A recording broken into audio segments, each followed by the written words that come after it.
Sua Bíblia comigo, por gentileza, na segunda carta do apóstolo Paulo a Timóteo, no capítulo 4.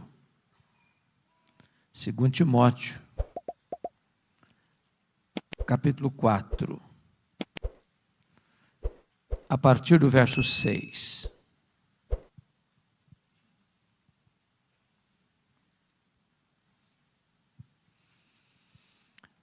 Todos vocês sabem que das 13 cartas que Paulo escreveu, esta é a última carta.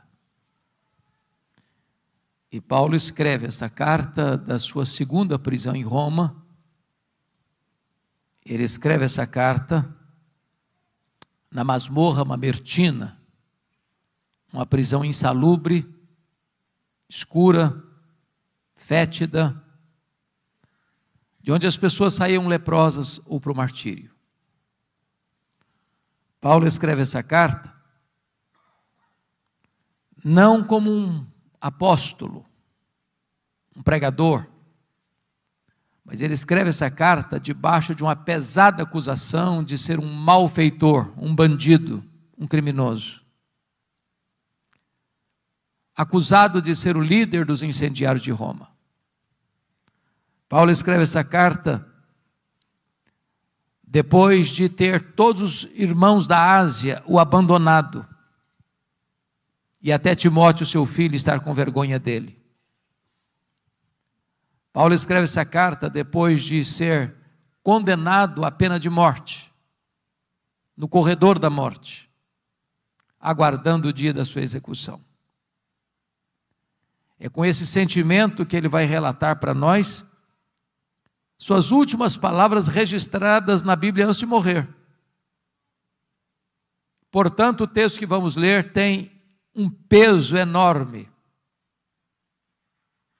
uma carga emocional profunda, e é com esse sentimento que eu convido você a considerar essa passagem.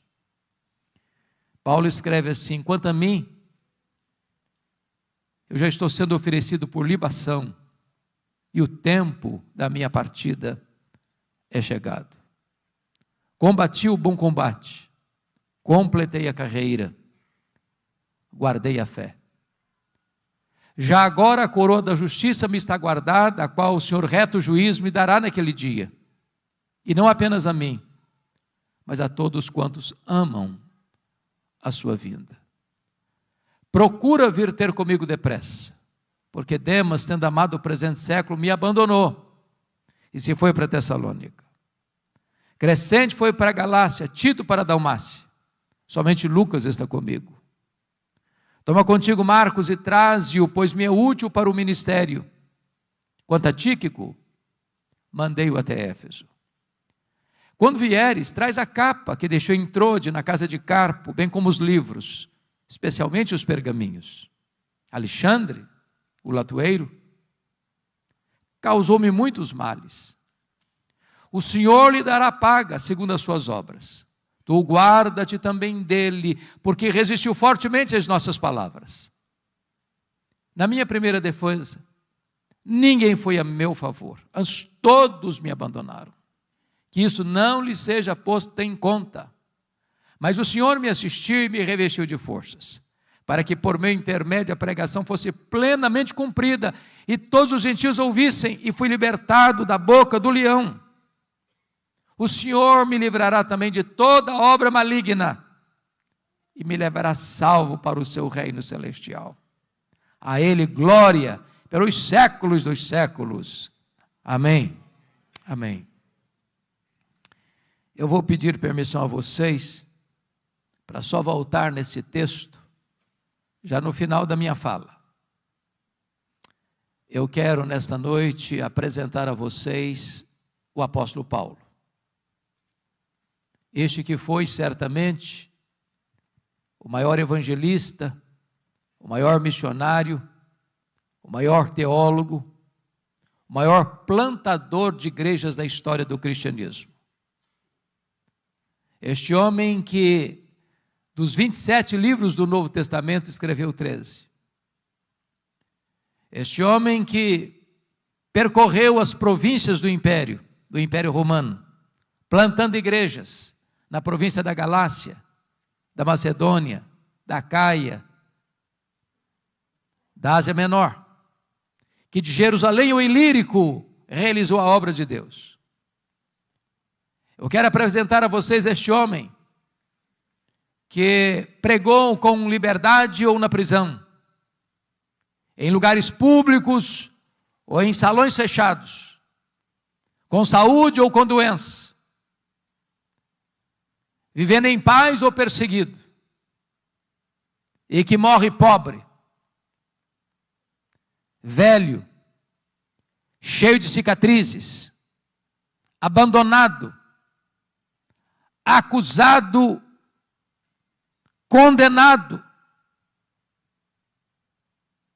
executado. Mas este homem, muito embora tenha fechado as cortinas da vida diante de uma providência tão carrancuda, é mais influente na história do que todos os Césares de Roma juntos. Quem é este homem? Eu gostaria de apresentar a vocês nesta noite este homem. O primeiro cenário que nós encontramos na Bíblia sobre ele está lá em Filipenses 3 e 5. Ele foi circuncidado ao 8º dia, da linhagem de Israel, da tribo de Benjamim, hebreu de hebreus, quanto à lei, fariseu, quanto ao zelo, perseguidor da igreja. Ele é uma espécie de judeu puro sangue. Diz Atos 22, versículo 3, que ele nasceu em Tarso da Cilícia, e foi enviado para lá, onde morava sua irmã, para estudar aos pés do grande rabino Gamaliel, neto do famoso rabino Hilel, para tornar-se um dos expoentes do judaísmo do primeiro século. Conforme Gálatas 1,14, dentre os seus pares, ele se destacou, pelo seu zelo pela tradição do seu povo, e tornou-se certamente um grande líder, personalidade forte, determinado, tornou-se um poliglota, um grande rabino, a promessa de uma grande liderança em Israel. Mas curiosamente, enquanto Saulo crescia e se fortalecia em Jerusalém, um outro rabino também crescia em Israel, não na decantada Jerusalém, onde estava o Sinédrio, onde estavam as autoridades religiosas, mas na pequena, na desprezada Nazaré da Galileia, não perlustrando os bancos de uma academia, mas trabalhando duro, na urdidura da luta de uma carpintaria com as mãos calejadas. Este rabino da Galileia, aos 30 anos de idade, deixa Nazaré, vai à Judéia, vai ao Jordão, e é batizado por João Batista, dando início ao seu ministério. Diz a Bíblia que ele pregava não como os escribas e fariseus, mas pregava como quem tinha autoridade. Os cegos viam, os surdos ouviam, os mudos falavam, os coxos andavam, os leprosos eram purificados e os mortos ressuscitavam. Porém, o Sinédrio, maiormente os fariseus e os escribas, começaram a vigiá-lo, a persegui-lo, a buscar uma ocasião para pregá-lo no contrapé, para acusá-lo. E chegou um momento em que as autoridades de Israel resolveram prendê-lo à traição e matá-lo. Contrataram testemunhas falsas para acusá-lo. Acusaram-no de 2 gravíssimos crimes de blasfêmia contra Deus e de conspiração contra César. Cuspiram no seu rosto, esbordoaram a sua cabeça, levaram-no ao pretório romano e Pilatos, a despeito de estar convencido da sua inocência, covarde e convenientemente, o entrega para ser crucificado. Crucificam-no, sepultam-no para alívio do sinédrio judaico. Porém, no 3º dia da semana, um fato glorioso aconteceu. O túmulo do Rabi da Galileia foi aberto de dentro para fora. E ele entrou nas entranhas da morte, arrancou o aguilhão da morte, matou a morte e ressuscitou, inaugurando a imortalidade. Isso foi uma bomba no arraial do inimigo. Então contrataram Saulo de Tarso como braço de ferro do Sinédrio para perseguir de forma implacável a igreja que estava nascendo. E este personagem, Saulo de Tarso, é reconhecido no Novo Testamento por 2 retratos. Primeiro, ele era uma fera selvagem. Se não, vejamos. Atos 9:1 diz que ele respirava ameaças e morte contra os discípulos. E esta palavra é a mesma na língua grega para uma fera selvagem que salta sobre a sua presa para destruí-la. Ele era uma fera selvagem. Aliás, diz o texto lá em 1 Timóteo 1,13 que ele era um perseguidor, blasfemo e insolente. 1 Coríntios 15:9 diz que ele se sentiu o menor dos apóstolos porque ele perseguiu a igreja de Deus. Atos 8:3 diz que ele não respeitava domicílio doméstico, ele entrava nas casas e arrastava homens e mulheres para encerrá-los em prisões, e assim ele assolava a igreja de Deus. Gálatas 1,13 diz que ele devastava a igreja de Deus. Mas Atos 9, versículo 21, diz que ele não apenas assolava a igreja de Deus, não só ele devastava a igreja de Deus, mas está escrito lá em Atos 9, 21, que ele exterminava aqueles que professavam o nome de Jesus. E vocês bem sabem que exterminar não é prender. Exterminar não é bater. Exterminar é matar. Saulo era um assassino. Saulo era truculento. Saulo era uma fera selvagem. Mas isso fica ainda mais claro quando você olha Atos 22:4, que diz que ele perseguiu o caminho até a morte. E notem vocês que ele não persegue apenas os crentes, ele persegue a religião dos crentes, ele persegue o caminho, com fúria assassina. Mas Atos 26, versículo 9, diz que ele entendia que devia fazer muitas coisas contra o nome de Jesus. Em outras palavras, ele não perseguia apenas os crentes, ele não perseguia apenas a religião dos crentes, ele perseguia o Deus dos crentes, ele perseguia Jesus. Mas Atos 26:10 diz que ele encerrou muitos, não poucos, não alguns, mas muitos dos santos em prisões, e contra esses muitos ele dava o seu voto quando os matavam. Ele não mandou matar pouca gente não, muita gente, muitos discípulos. Ele era um serial killer, ele era um assassino em série, ele era um homem bárbaro, ele era um sanguinário, ele era uma fera selvagem. Mas Atos 26:11 disse que por todas as sinagogas ele perseguia os cristãos, forçando-os a blasfemar. E até por cidades estranhas ele os perseguia. Agora notem vocês que Saulo não perseguia os crentes apenas fisicamente, perseguia-os também psicologicamente.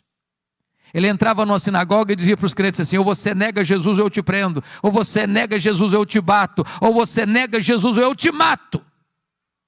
Ele era uma fera selvagem. Mas o Novo Testamento nos apresenta um segundo quadro desse homem.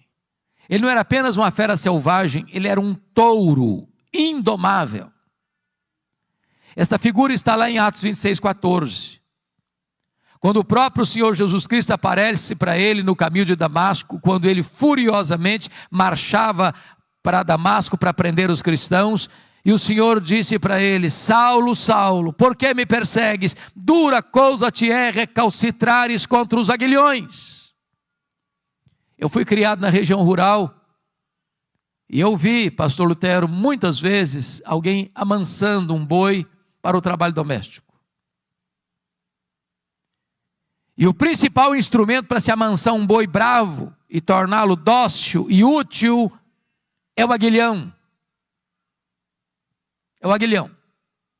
Às vezes, meus irmãos, nós temos a ideia de que o Espírito Santo só começou a trabalhar na vida de Saulo ali no caminho de Damasco. Isso não é um fato.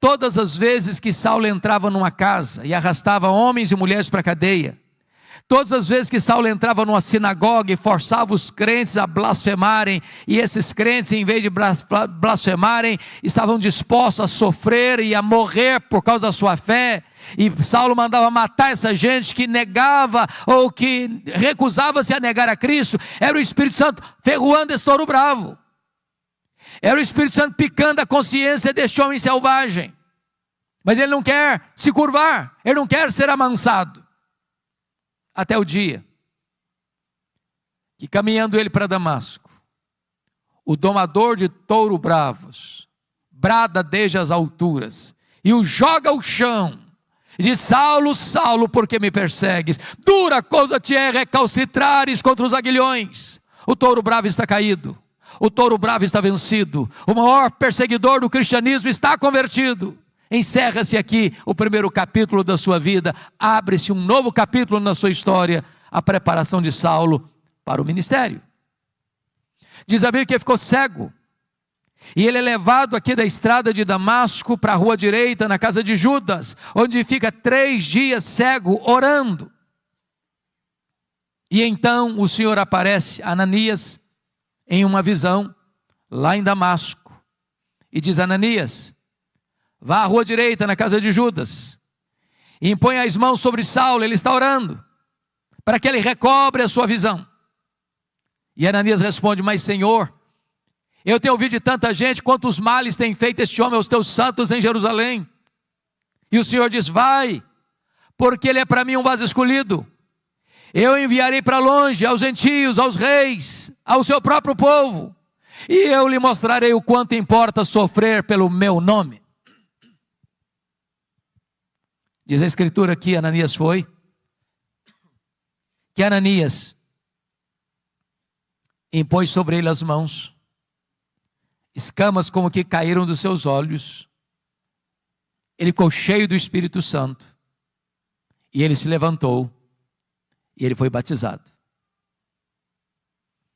Agora eu peço que você abra sua Bíblia comigo, por favor, em Atos 9:20.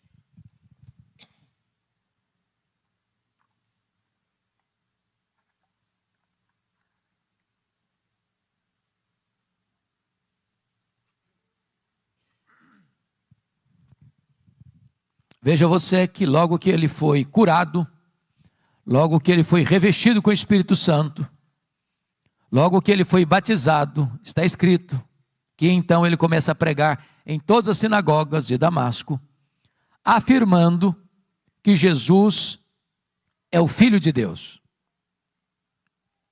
Agora olhe comigo Atos 9:22, por favor. Saulo mais e mais se fortalecia, confundindo os judeus, demonstrando que Jesus é o Cristo, é o Messias. Agora eu pergunto a você, há alguma diferença entre o que ele fez no verso 20 para o que ele fez no verso 22?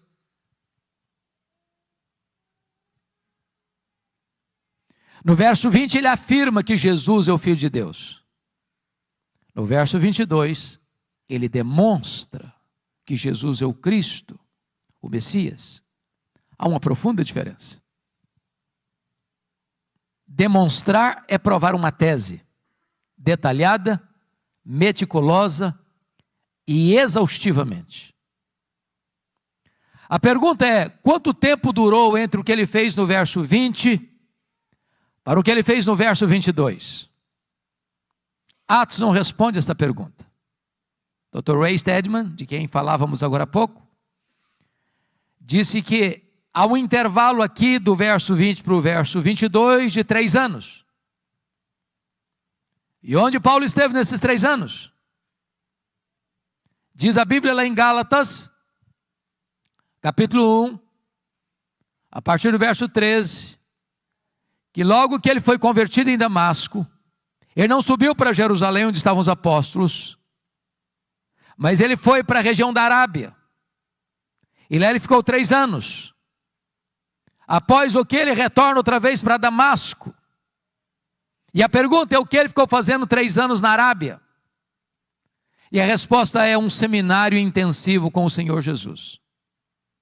Se Jesus investiu 3 anos nos apóstolos em Israel, Jesus investe 3 anos em Saulo na Arábia. As doutrinas que ele aprendeu na Arábia não foram como as doutrinas que ele aprendeu no judaísmo aos pés de um mestre humano, mas foi por revelação do próprio Senhor Jesus. Certamente nesses 3 anos ele releu o Antigo Testamento e descobre uma coisa: aquele Jesus que ele estava perseguindo era de fato o Messias. E então, convencido dessa verdade, diz Gálatas 1,18, que ele retorna outra vez para Damasco, e aí que se encaixa Atos 9,22, Saulo mais e mais se fortalecia, confundindo os judeus, provando, demonstrando que Jesus é o Messias, que Jesus é o Cristo. O que acontece com ele? Os judeus de Damasco querem matá-lo. E ele precisa fugir de noite, de forma humilhante, dentro de um cesto, muralha abaixo. Para onde ele vai? Agora ele vai subir para Jerusalém. Então veja comigo aí Atos 9,26. Agora ele sobe para Jerusalém. E aqui, meus amados, eu quero levantar uma tese. Eu preciso muito da sua atenção para acompanhar o meu raciocínio, para você não perder o centro desta lição. Quando Saulo sobe aqui para Jerusalém, ele não está governado pela nova aliança, ele está governado pela velha aliança. A nova aliança é uma doutrina gloriosa, que o próprio Paulo vai ensinar na sua segunda carta aos Coríntios, a partir do capítulo 2, versículo 14, quando ele diz: graças, porém, a Deus, que em Cristo sempre nos conduz em triunfo, e por meio de nós manifesta a fragrância do seu conhecimento, tanto nos que são salvos como nos que se perdem, para esse cheiro de vida para a vida, para aqueles aroma de para a morte. Mas quem, porém, é suficiente para essas coisas? E a pergunta fica no ar, sem resposta. E a resposta só chega no capítulo 3, versículos 4 e 5, quando ele diz: a nossa suficiência vem de Deus. Quando Moisés desceu do Monte Sinai, com as tábuas da lei, o povo disse para Moisés: tudo que o Senhor falou, nós faremos. E eu pergunto a vocês: fizeram? E a resposta é não. Por que não? Faltou sinceridade do povo? Não, faltou poder. Na velha aliança tudo depende de você, nada de Deus. Na nova aliança tudo depende de Deus, nada de você. A nossa suficiência vem de Deus. Então a tese que eu quero levantar agora é que quando Saulo sobe para Jerusalém, em Atos 9,26, ele não está governado pela nova aliança, mas pela velha aliança. Por quê? Porque ele está convencido de uma coisa: ele está convencido de que ele será o grande líder da igreja de Jerusalém. E ele tinha motivos para isso? Primeiro, todos os apóstolos de Jesus, exceto Judas Iscariotes, eram galileus. E vocês bem sabem que aqui na Judéia, os galileus eram tidos como gente de segunda classe. Tanto é fato que quando o Espírito Santo foi derramado, lá em Atos 2, o derramamento do Espírito produziu na multidão 3 reações. Primeiro, ceticismo. O que quer isso dizer? Segundo, preconceito. Ah, são galileus. Terceiro, zombaria. Estão bêbados. Saulo deve ter pensado assim: esses galileus aqui na Judéia, aqui em Jerusalém, não vão conseguir nada não. Segundo, os apóstolos do Senhor Jesus Cristo, além de galileus, eram iletrados. Jerusalém era a capital intelectual da teologia. Lá estavam os escribas, lá estavam os fariseus, lá estavam os saduceus, lá estavam os teólogos da época. E Saulo deve ter pensado: esses discípulos aí, além de galileus, são iletrados, eles não vão conseguir nada aqui em Jerusalém.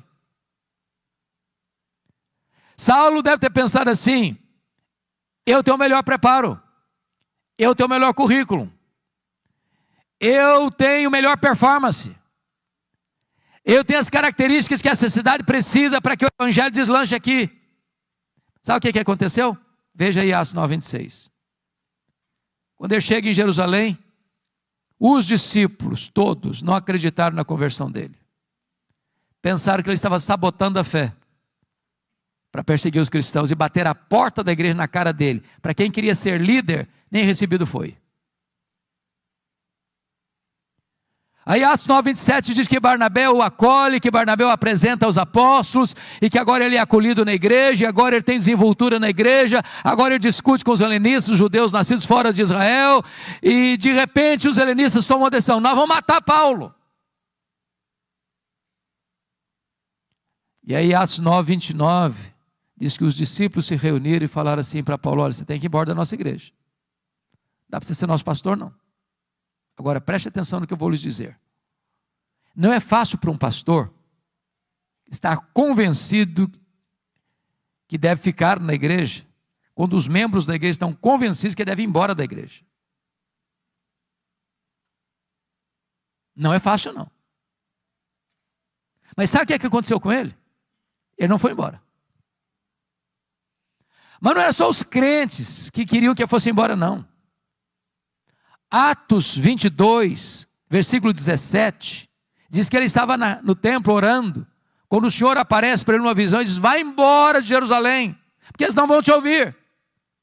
Hoje, gente, ser mandado embora de uma igreja, pelo conselho da igreja, pelos membros da igreja, é uma coisa. Mas ser mandado embora da igreja pelo próprio Deus, parece que não sobra mais opção. Sabe o que aconteceu com ele? Ele não foi embora. Ele começa a discutir com Deus. Ele começa a razoar com Deus. Mas Senhor, eu persegui a igreja aqui. Quando mataram Estevão, tua testemunha, eu estava presente, consentia nisso. Até guardei as vestes daqueles que o apedrejaram. Sabe o que ele está dizendo para Deus? Ô Deus, o Senhor pensa melhor, o Senhor pensa direito. O Senhor não pode cometer esse erro estratégico. Se eu sair daqui, essa igreja não vai para frente. Eu não posso sair daqui. Sabe o que aconteceu? Deus não mudou. Foi Saulo quem teve que mudar e mudar-se. Deus diz: vai! Sabe o que aconteceu com ele? Ele não foi. Foi não. Volta lá para Atos 9:30. Porque diz o texto que os discípulos se reuniram e o levaram até Cesareia. Preste atenção, ele não foi, ele foi levado. Ele não saiu, saíram com ele. Ele sai de Jerusalém como Ló saiu de Sodoma a reboque. Mas de Cesareia mandaram-no para onde? Para Tarso. E onde era Tarso? A cidade que ele nasceu. Sabe o que Deus está dizendo para esse cara que quer ser líder, que se acha insubstituível? Meu filho, se você pensa que eu preciso de você, você está muito enganado. É você que precisa de mim. Então faz uma coisa, arruma as malas e volta para casa. E sabe quanto tempo ele ficou no molho, no anonimato, longe dos holofotes? Mais de 10 anos. Sabe por quê? Porque eu tinha que aprender primeiro essa grande verdade: tudo depende de Deus, nada depende de mim. Mas o pior não tinha acontecido não. O pior é Atos 9:31. Diz que no dia que Saulo foi embora da igreja de Jerusalém, a igreja passou a ter paz e passou a crescer. Você quer coisa pior para um pastor que isso? No dia que vai embora da igreja, todos os problemas da igreja se resolvem e a igreja deslancha. Deus primeiro trabalha em nós, para depois Deus trabalhar através de nós. Tudo depende de Deus, nada depende de nós. Mais de 10 anos depois, explode um avivamento em Antioquia da Síria, terceira maior cidade do mundo. E a igreja de Jerusalém manda para lá o seu melhor pastor, Barnabé. Quando Barnabé chega lá e vê a graça de Deus prosperando, ele se alegra demais, lembrou-se de Saulo. E vai atrás de Saulo lá em Tarso. E o apanha e o leva para Antioquia. E durante um ano eles ensinaram uma multidão de discípulos. Quando a igreja estava reunida, orando e jejuando, o Espírito Santo apareceu e disse: separai-me agora a Barnabé e a Saulo para a obra que os tenho chamado. Preste atenção, a quem o Espírito Santo separou? Não foi Saulo e Barnabé, foi Barnabé e Saulo. Você já foi reserva alguma vez? Já ficou na sombra de alguém alguma vez? Saulo não era o líder, ele era o liderado. Deus ainda estava trabalhando nele. Ele tinha que entender com clareza que tudo depende de Deus, nada depende de nós. Diz a Escritura que eles estão indo agora, chegando em Pafos, quando o procônsul Sérgio Paulo se interessa pelo Evangelho, quer ouvir o Evangelho, mas o seu mágico a tiracola Elimas quer impedir o procônsul de se converter, porque se o procônsul se converte, ele perde o emprego de mágico. Era uma questão de interesse. Então diz a Bíblia que Saulo, também chamado Paulo, cheio do Espírito Santo, disse ao mágico: ó servo do diabo, até quando perverterás os retos caminhos de Deus? Pois ficarás cego. E o mágico fica cego, e os olhos do procônsul são abertos, e ele é convertido ao Senhor Jesus. E a partir dali, Saulo deixa de usar o seu nome judaico Saulo, para usar o seu nome romano Paulo, e a partir de então, ele se transforma no maior líder do cristianismo. Sabe por quê? Porque aprendeu que tudo depende de Deus, nada depende de nós. Atos 13:13 diz que ele chega em Perge da Panfilha. E em Perge da Panfilha, o jovem Marcos, ou João Marcos, ou Marcos, que era primo de Barnabé, abandona os dois missionários e volta para a casa da sua mãe em Jerusalém. É muito curioso isso, porque a Bíblia não diz por que o Marcos voltou para a casa da mãe dele. Nós poderíamos cogitar 3 possibilidades. Talvez uma delas seja a verdade dos fatos. Talvez a primeira fosse assim: bom, ele era muito moço, muito jovem. Empolgado, pensou que missões fosse turismo. Quando percebeu que não era turismo, ele se decepcionou e voltou. Pode ser, não sei. Talvez uma segunda possibilidade, que quando eles saíram de Antioquia da Síria, o líder da caravana era o primo dele, o Barnabé. Em Pafos, a liderança muda das mãos de Barnabé para Paulo. Ele deve ter pensado: sob a liderança do meu primo, eu tinha coragem de ir, na liderança do outro eu não vou não. Mas é uma terceira possibilidade, eu particularmente creio nessa terceira possibilidade. Está escrito em Gálatas 4, a partir do versículo 13, até o versículo 15, que Paulo pregou o Evangelho pela primeira vez na Galácia, Antioquia da Pisídia, Icônio, Derbe e Listra, por causa de uma enfermidade física. Pergunta: que enfermidade física era essa? Talvez a mesma que Paulo se refere em 2 Coríntios 12:7, um espinho na carne, mensageiro de Satanás, para me esbofetear, a fim de que eu não me ensoberbeça. Então, notinha de rodapé: o espinho na carne de Paulo procedeu de Deus ou do diabo? E a resposta categórica é: procedeu de Deus. Como é que você sabe? Por causa do propósito, para que ele não se ensoberbecesse. Alguém tem dúvida que o diabo trabalha 24 horas para fazer da gente um balão, um pavão, uma bola de orgulho? Mas se o espinho na carne procedeu de Deus, como é que o diabo batia na cara dele com esse espinho? Porque esse é o papel do diabo. Quando a providência é carrancuda, o diabo chega sorrateiramente e pergunta assim: e aí, você não é crente? Você não está fazendo a obra de Deus? Você não é fiel a Deus? Está passando essa magrela toda, está doente, está sofrendo. Se Deus gostasse de você, se Deus se importasse com você, você não estava nessa. O diabo quer vender essa propaganda de que ser crente é viver numa estufa, blindado. O Senhor Jesus nunca prometeu que nós não teríamos aflições nessa vida. Ele prometeu estar conosco todos os dias até a consumação dos séculos. Dizem os estudiosos que essa região de perto da Panfilha, onde João Marcos abandonou os dois missionários, era uma região alagadiça, pantanosa, com forte incidência de malária. E é muito provável que Paulo contraia uma malária aqui, porque não consta que Paulo tenha saído doente de Antioquia da Síria, mas consta que ele chegou doente na Galácia. Antioquia da Pisídia, Icônio, Derbe e Listra. E essa doença naquela época era tão severa e não tinha tratamento, adequado, que dava uma dor de cabeça alucinante e afetando inclusive a visão. E os crentes da Galácia disseram que, se possível fosse, eles teriam arrancado os próprios olhos para dá-los a Paulo.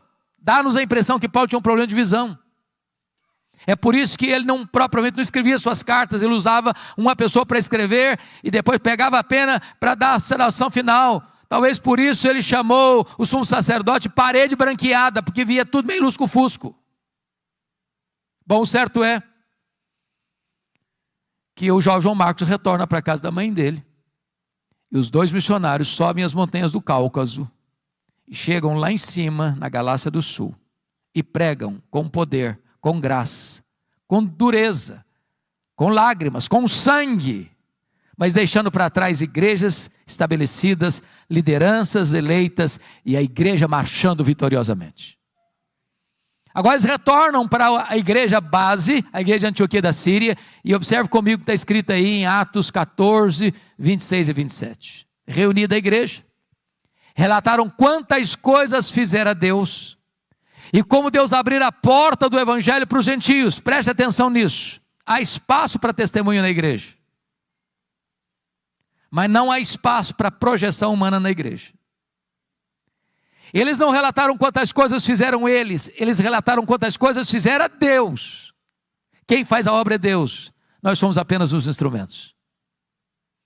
Agora note outra coisa, quando a igreja cresce, os problemas surgem, porque não há crescimento de igreja sem luta. É por isso que Atos 15:1 diz que quando os membros da seita dos fariseus escutaram lá em Jerusalém que os gentios estavam sendo recebidos sem passar pelo rito da circuncisão, eles desceram e disseram para os crentes gentios assim: se vocês não se circuncidarem, vocês não poderão ser salvos. Se vocês não circuncidarem e não guardarem a lei, vocês não podem ser salvos. Bom, mas isso não é evangelho. Isso é afirmar que o sacrifício de Cristo não foi suficiente. Isso é afirmar que sua fé em Cristo não é o bastante. Então vou lhes dizer algo muito solene agora. Não adianta fazer missões se a teologia é ruim. Porque se a teologia é ruim, quanto mais se prega, pior fica. Então não dá para fazer uma segunda viagem missionária sem corrigir a rota teológica da igreja. O que é que fizeram? Convocaram um concílio em Jerusalém. Os apóstolos, os presbíteros, e eles se reuniram para debater a matéria. Lá estava sob a liderança de Tiago, irmão de Jesus, lá estava o testemunho de Barnabé, de Pedro, de Paulo, e então tomam a decisão, e escrevem a decisão, comunicam a decisão às igrejas. É só a fé em Cristo para a salvação, não se agrega mais nada à obra perfeita e cabal do Senhor Jesus Cristo. Agora a teologia está boa, agora Paulo precisa voltar, e agora note comigo Atos 15:36. Ele chega para Barnabé e diz: Barnabé, vamos voltar para a segunda viagem missionária, Barnabé? Vamos visitar aquelas igrejas que nós plantamos, vamos fortalecer aqueles irmãos? Barnabé diz: vamos, Paulo, vamos sim. Só um detalhe, eu quero levar comigo, com a gente, o meu primo, o Marcos. Paulo respondeu assim: eu não acho justo levarmos aquele que nos abandonou desde perto da Panfilha. E aí diz o texto que houve uma desavença tal entre os dois líderes, Paulo e Barnabé, que os dois não caminharam juntos mais. Portanto, o relato e o registro está muito polido, mas deve ter sido alguma coisa mais severa do que foi isso. Eu vou tentar parafrasear para tentar captar o que houve. Eu acho que foi mais ou menos o seguinte: Paulo chegou para o Barnabé e disse: Barnabé, que decisão maravilhosa o concílio de Jerusalém tomou. Vamos fazer uma coisa agora? Agora que a rota da igreja, da teologia está boa, vamos voltar para a obra missionária? Barnabé disse: vamos, Paulo. Mas deixa eu te fazer uma pergunta. Você lembra do meu primo? Uai, Barnabé, mas é claro que eu lembro. Deixa eu dizer, eu estou com vontade de levar com a gente. E ele está todo empolgado para ir. Paulo fechou a cara. O Barnabé, comigo esse cara não vai não. Ô Paulo, mas ele melhorou, ele está mais maduro. Ele vai ser uma benção, comigo ele não vai não. Mas Paulo, deixa eu te falar, você não pode ser tão duro assim não. Vamos dar uma chance para o menino, comigo ele não vai. Mas Paulo, ele vai ser útil para nós, comigo ele não vai, Barnabé. Pronto, acabou, não vai. Deixa eu dizer uma coisa, notinha de rodapé. Os líderes da igreja não deviam brigar não, sabia? Mas às vezes brigam.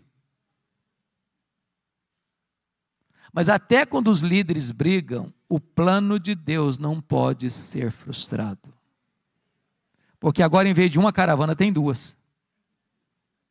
Barnabé pega o Marcos e leva lá para Chipre. Paulo pega um profeta da igreja de Jerusalém, Silas, e vai para outra direção. Eu fico imaginando se não tivesse um Barnabé na vida do Marcos. Você já se sentiu persona não grata alguma vez? Já se sentiu descartado alguma vez? Já escutou de alguém comigo que você não trabalha? Você não tem perfil? Eu não acredito em seus dons, não acredito nos seus talentos, não acredito em você? Barnabé investiu no menino. Mais tarde Pedro discipulou esse Marcos. Mais tarde esse Marcos foi o primeiro evangelista a escrever o evangelho. Foi o primeiro evangelho a ser escrito, foi Marcos. Mais tarde Paulo vai dizer: ô Timóteo, quando você vier aí, meu filho, traz o Marcos aí com você. Ele me é útil para o ministério. O plano de Deus passa pela viagem de Paulo e Silas. E Paulo quer entrar na Ásia. O Espírito de Deus o impede de entrar na Ásia. E de repente ele escuta a voz de um varão macedônio: passa Macedônia, ajuda-nos. E ele entra na Macedônia, ele entra na Europa. E louvado seja Deus. Talvez você e eu estejamos aqui nesta noite porque o Espírito Santo inclinou a obra missionária para o Ocidente, não para o Oriente naquele tempo. Mas não foi com facilidades não, porque lá em Filipos diz a Bíblia que sob a orientação de Deus, Paulo e Silas são presos, são açoitados em praça pública, são jogados dentro de um cárcere interior. Então, me permita dizer isso: quem dá a direção missionária para a igreja é Deus, mas quem precisa saber e escolher os melhores métodos somos nós. Quando eu olho, pastor Lutero, para a estratégia missionária de Paulo, eu vejo Paulo se concentrando em cidades estratégicas. Filipos, colônia romana. Tessalônica, capital da Macedônia. Acaia, importante cidade da Macedônia.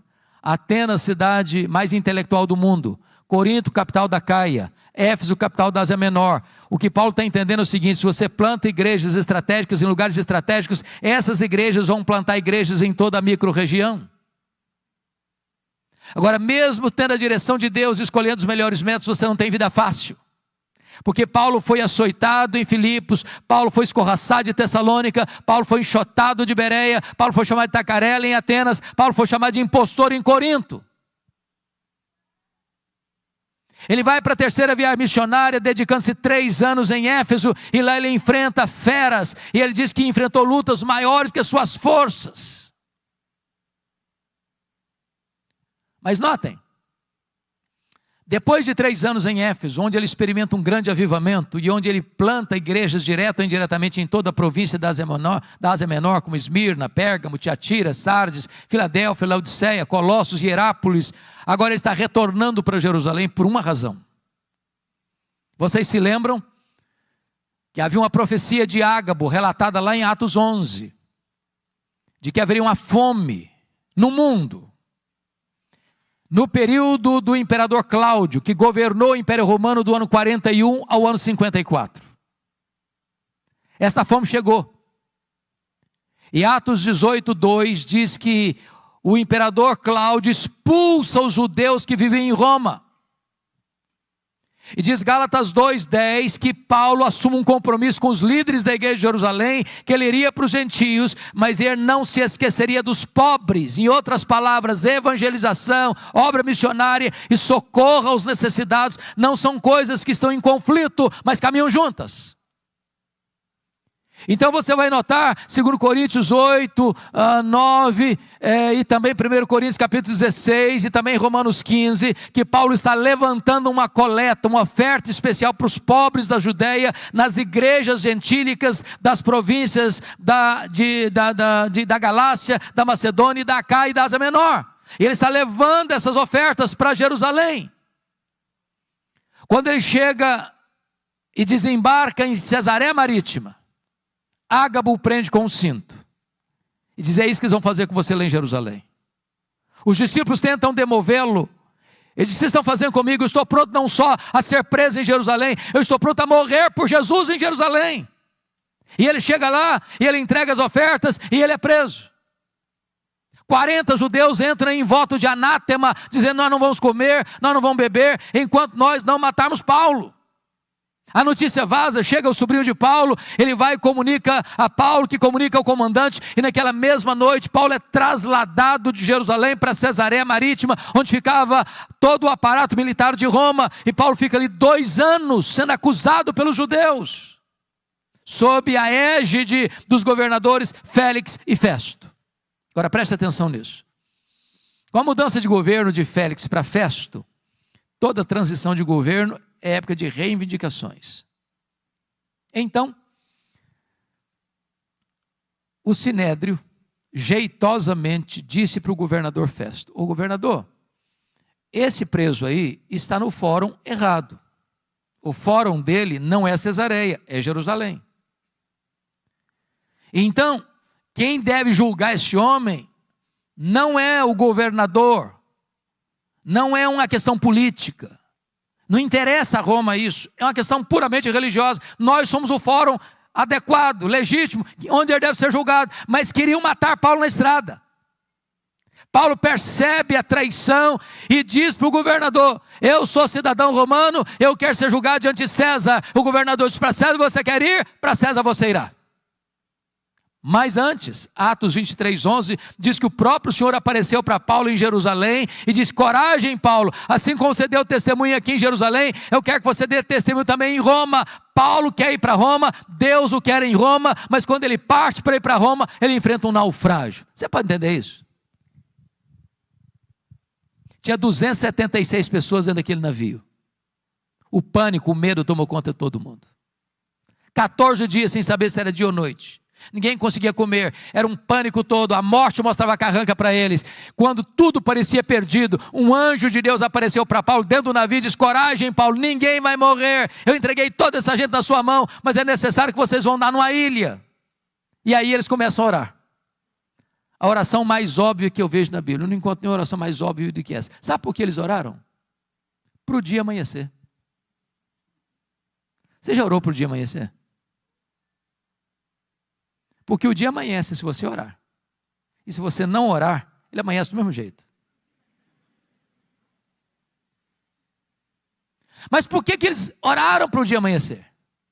É que tem hora que a escuridão da alma é tão densa, que você diz: meu Deus, eu não aguento mais. Ou o dia amanhece, ou eu pereço. Quando o dia amanheceu, eles avistaram a ilha de Malta. O navio se arrebenta todo, mas ninguém perece, todos se salvam. Os malteses, que eram bárbaros, não falavam o grego, prepararam uma grande fogueira para aquecê-los. E diz a Bíblia que dos 276 que estavam dentro do navio, o único que quis manter a chama acesa foi Paulo. Foi catar uns gravetos para jogar na fogueira. Quando ele pega aquele punhado de gravetos e joga na fogueira, do fogo brota uma víbora que prende na mão do Paulo. E os bárbaros gritaram: é um assassino, tenta se livrar do mar, a justiça não deixa viver, vai cair, vai inchar, vai morrer. Não caiu, não inchou, não morreu, mudaram de opinião, é um Deus. Não, agora não é nem um assassino e nem um Deus, é um servo do Deus vivo. Meus irmãos, aquela cobra tinha 276 outras opções para morder.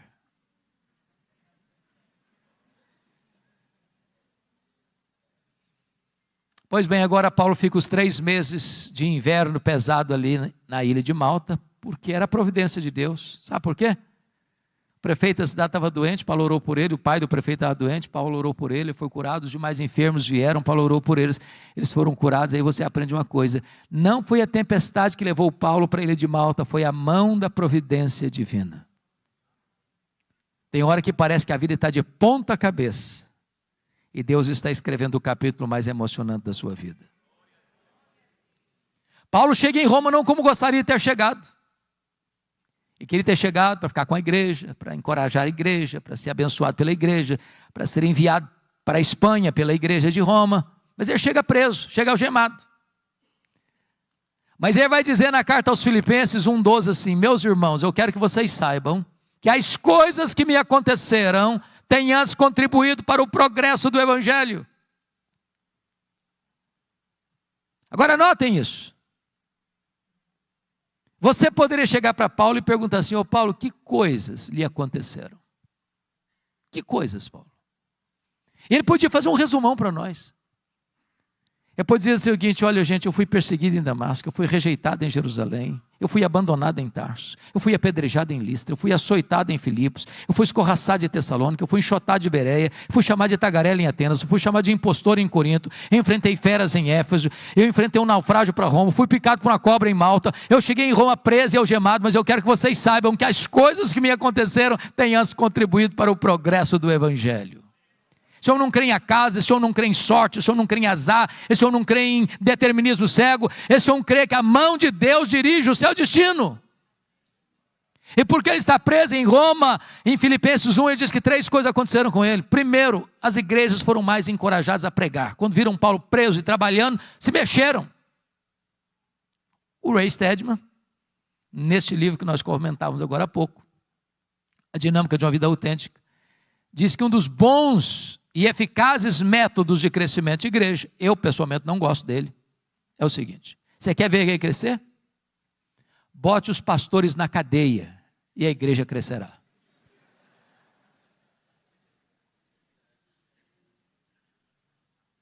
Segundo, porque Paulo estava preso, diz ele que toda a guarda pretoriana tomou conhecimento das suas cadeias em Cristo. E a pergunta é: o que era a guarda pretoriana? Era a guarda de elite do imperador. Era os soldados da mais alta patente do império. Eram 16 mil soldados de escol. Paulo, por ser um prisioneiro de César, tinha que ter um soldado algemado com ele, 3 turnos por dia, em rodízio durante 2 anos. E o que Paulo fez? Evangelho neles, evangelho neles, evangelho neles, evangelho neles. O cara não podia nem sair porque estava algemado com ele. Durante 2 anos, deu oportunidade para Paulo evangelizar toda a guarda pretoriana. Eu chamo isso de conspiração divina. Nero não sabia disso, mas Deus o havia constituído em presidente das missões estrangeiras do império, que botou lá dentro do palácio o maior evangelista daquela época, e diante dele seu auditório. Por isso, quando ele termina essa carta aos Filipenses, capítulo 4, verso 22, ele diz: os santos vos saúdam, especialmente os da casa de César. Terceiro, porque Paulo estava preso, ele não podia visitar as igrejas, como era seu costume. O que ele fez? Começou a escrever cartas, as cartas da primeira prisão. Filipenses, Efésios, Filipenses, Colossenses, Filemon. Se Paulo estivesse solto, provavelmente nós não teríamos essas joias na nossa Bíblia. Então entenda uma coisa: quando as coisas parecem estar fora de controle na sua vida, Deus está no controle e está escrevendo o capítulo mais importante da sua vida. Dessa primeira prisão, Paulo orou para sair, pediu oração para sair, e de fato saiu. Eu acho que ele fez a 4ª viagem missionária. Deixou Tito em Creta, deixou Timóteo em Éfeso, passou por Nicópolis, muito provavelmente foi à Espanha, como era seu desejo. Mas um fato acontece nesse interregno. No dia 17 de julho do ano 64, a cidade de Roma, a maior cidade do mundo, mais populosa, mais rica, mais poderosa, a cidade eterna, a capital do império, é incendiada. 7 noites e 6 dias de incêndio.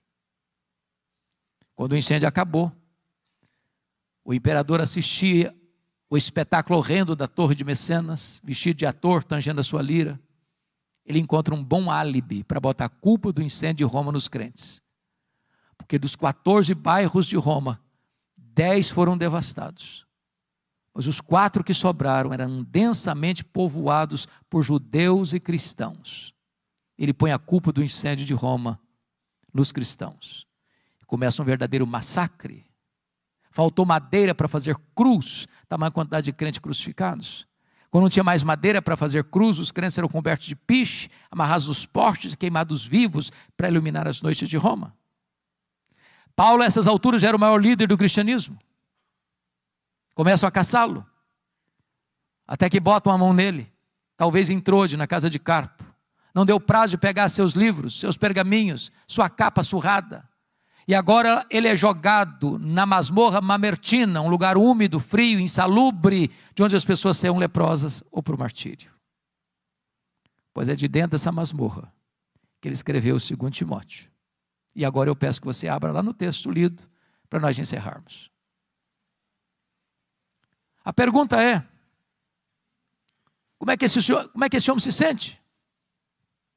Maior teólogo, maior pastor, maior evangelista, maior plantador de igrejas, velho, pobre, cheio de cicatrizes, dentro de uma masmorra, acusado, abandonado, condenado, no corredor da morte, aguardando o dia da sua execução. Como é que esse homem se sente? Pois ele vai fazer para nós uma avaliação da vida, nos versos 6 a 8. Primeiro, ele avalia o seu passado no verso 7. Confira aí comigo, todos os verbos estão no passado. Combati o bom combate, completei a carreira, guardei a fé. Ele está dizendo o seguinte, a vida não foi de amenidades, foi um combate. Eu não larguei a obra de Deus no meio do caminho, não. Eu completei a carreira. Eu não negociei a verdade, nem transigi, nem com a minha consciência, não. Eu guardei a fé. Notem comigo no verso 6, que vai fazer uma avaliação do presente agora. Quanto a mim, já estou sendo oferecido por libação, e o tempo da minha partida é chegado. Sabe o que ele está dizendo para Timóteo? Ô Timóteo, Roma vai me matar. Mas deixa eu dizer, Timóteo, não é Roma que vai me matar, não. Eu vou me entregar. E eu não vou me entregar para Roma, não, Timóteo. Eu vou me entregar para Deus, como uma oferta de libação ao Senhor. E tem mais, Timóteo, eu não vou morrer, não. Eu vou partir. Porque a palavra partida aí é um eufemismo para a morte. E essa palavra partida no grego tem 3 significados. Primeiro, essa palavra significava tirar o peso das costas de alguém. Sabe o que é morrer para um crente? Apocalipse 14, 13 diz o seguinte, que é descansar das suas fadigas. Segundo, a palavra partida significa desatar um bote de um tronco e atravessar para o outro lado do rio. Sabe o que é morrer para um crente? É fazer a última viagem da vida rumo à pátria celestial. Terceiro, a palavra partida no grego significa afrouxar as estacas de uma barraca, levantar acampamento e ir para sua casa permanente. Sabe o que é morrer para um crente? É mudar de endereço e ir para a casa do Pai. Paulo não está com medo de morrer, porque sabe em quem tem crido e está pronto indo. Mas agora Paulo vai fazer uma avaliação do seu futuro no verso 8, confira comigo. Já agora a coroa da justiça me está guardada, a qual o Senhor reto juízo me dará naquele dia, e não apenas a mim, mas a todos quantos amam a sua vinda. O que Paulo está dizendo é o seguinte, ô Timóteo, o juiz de Roma, no tribunal de Roma, me considerou culpado, e vai me executar. Mas isso, Timóteo, não me importa. O que me importa de fato é que o reto juiz, diante de quem todos vão ter que comparecer, já me justificou. Eu não tenho mais nenhum crime, nenhum pecado, Timóteo. A minha dívida está paga, eu estou livre, eu estou inculpável diante do tribunal de Deus, porque foi declarado justo por causa da justiça de Cristo imputada a mim. Então, Timóteo, eu não estou indo, Timóteo, para a espada de Roma degolar minha cabeça. Eu estou indo, na verdade, é receber a coroa da justiça do reto juiz. Louvado seja o Senhor. Mas, irmãos, esse homem não é um super-homem. Esse homem não é um super-crente. Esse homem é um homem, como você e eu. E antes de morrer, ele abre o coração e compartilha conosco os últimos sentimentos da sua alma, as lutas que viveu no corredor da morte. E a primeira coisa que ele vai dizer para nós, está no versículo 9, é lidar com o drama da solidão. Procura vir ter comigo depressa. Versículo 21, venha meu filho antes do inverno. Este homem que investiu a vida em gente, no final da vida, não tem alguém para lhe dar um abraço. Segundo, ele vai compartilhar conosco a dor do abandono no versículo 10. Demas, tendo amado o presente século, me abandonou. Aquele que fez a obra de Deus com tanto zelo, com tanto vigor, que investiu a vida na vida de tanta gente, agora está vivendo o drama de ser abandonado na velhice, na hora que mais precisa de ajuda. Terceiro, e compartilhe conosco o drama das privações. Versículo 13 e 14. E tem privação emocional, precisa de gente. Gente precisa de Deus, mas gente precisa de gente. Privação mental. Está precisando de ler. Traz os meus livros. Traz os pergaminhos, as cópias da Bíblia. Me impressiona, Paulo, porque está morrendo, mas quer ler mais. Tem gente que passa a vida inteira sem ler nada. Mas em terceiro lugar, ele estava enfrentando privações físicas. Você sabe que gente velha sente mais frio do que gente nova. Roma, no inverno, chega a temperaturas abaixo de zero. Lá dentro da masmorra é tão frio ou mais frio que aqui fora. O homem que foi o maior bandeirante da fé, está fechando as cortinas da vida, não tem uma capa surrada para usar, para aquecer o seu corpo. Isso, meus irmãos, é um alerta para nós, que às vezes tendo casa para morar, tendo cama para dormir, tendo roupa quente para vestir, tendo comida farta sobre a mesa, ainda está murmurando. Paulo, no final da sua vida, talvez lida com o maior de todos os dramas. É o drama da ingratidão. Versículo 16 diz, na minha primeira defesa, ninguém foi a meu favor, mas todos me abandonaram. Mas louvado seja Deus, pelo versículo 17, onde você encontra uma conjunção adversativa, mas o Senhor me assistiu, me revestiu de forças, para que por meu intermédio a pregação fosse plenamente cumprida e todos os gentios ouvissem, e fui libertado da boca do leão. O Senhor me livrará de toda obra maligna, me levará salvo para o seu reino celestial. Louvado seja Deus. Você pode perder o apoio da terra, mas jamais perder o apoio do céu. Você pode ser abandonado pelos homens, mas jamais será abandonado por Deus. Quis a providência divina, irmãos, que o final da história deste homem não estivesse registrada nas Escrituras. Mas eu vejo esse dia. Eu imagino esse dia. Eu imagino essa cena. De um dia o carcereiro, o carrasco, sem alma, sem piedade, endurecido, recebendo em sua mesa, talvez um pedaço de couro, contendo o nome de um prisioneiro, que deveria ser executado naquele dia.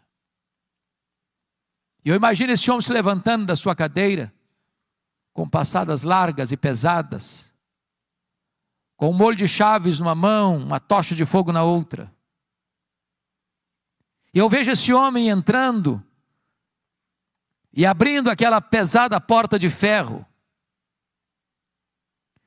Eu vejo esse homem entrando com aquela tocha de fogo, e gritando, prisioneiro Paulo, prisioneiro Paulo, prisioneiro Paulo.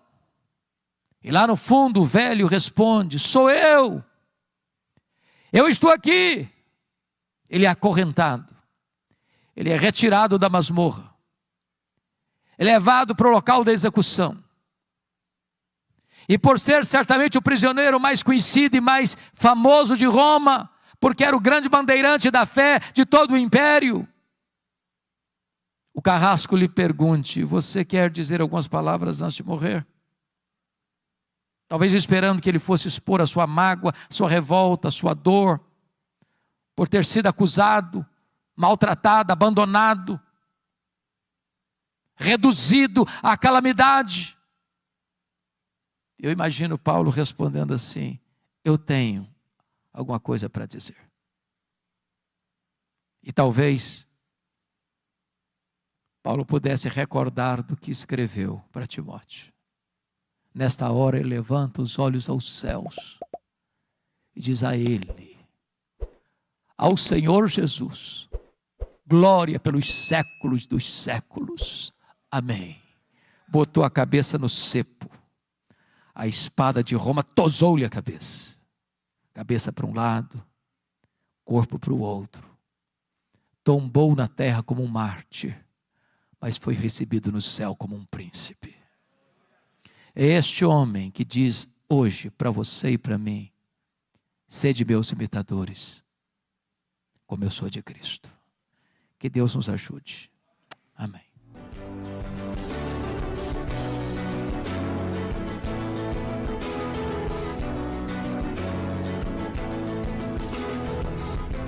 Palavra da Verdade, com Hernandes Dias Lopes.